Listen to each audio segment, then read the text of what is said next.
If you ever played with toy spaceships as a child, or considered a career inspired by Star Trek or Firefly, and I never thought I'd use those two titles together in a sentence, then you probably had dreams of commanding a powerful vessel into vast galaxies and taking on dangerous missions. The latest fuel for the fire of would-be space captains is a sequel to Little Green Man Games' disappointing title of 2012, Starpoint Gemini.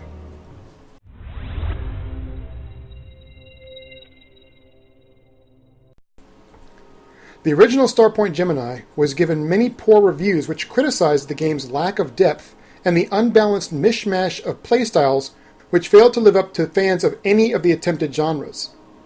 Sadly, the alpha build of Starpoint Gemini 2 suggests that Little Green Man Games has not learned much from their past performances. There are some improvements here, however.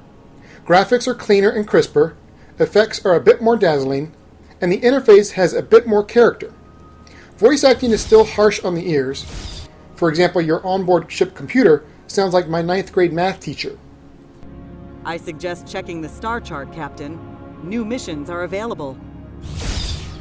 But none of this helps the game's trademark downfall, slow and dull gameplay. Getting anything done in this game is not so much a chore as it is a grind. For example, even in the first hour of play, the missions I took on were all of the 3 standard types. Take this thing or person over there, scan or repair that thing over there, or destroy those baddies over there. Each mission rewarded me with an easily missed message and a few hundred credits, which in today's market might buy you a club sandwich. And there's nothing obvious or user-friendly here. Controls take a little getting used to. Docking was never explained. Bad guys can be targeted while still minutes away from your firing range, making battles seem to last forever. And leveling your character or upgrading your ship is insanely expensive and does not yield any noticeable improvements.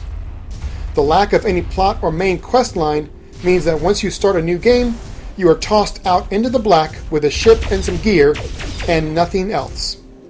Oh, but to keep you company, the developers threw in a tedious screenshot with text tutorial that keeps popping up whenever you do something for the first time.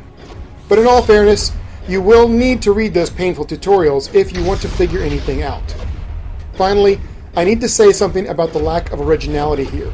Upon the first 20 minutes, I noticed bits and pieces from other great games that I loved, that just seemed to be slapped on.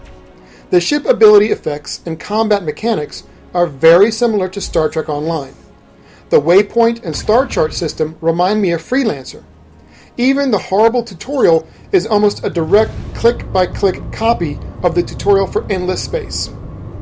Unless Little Green Man Games can bring some serious content and updates into the game soon, it looks like this might be history repeating itself.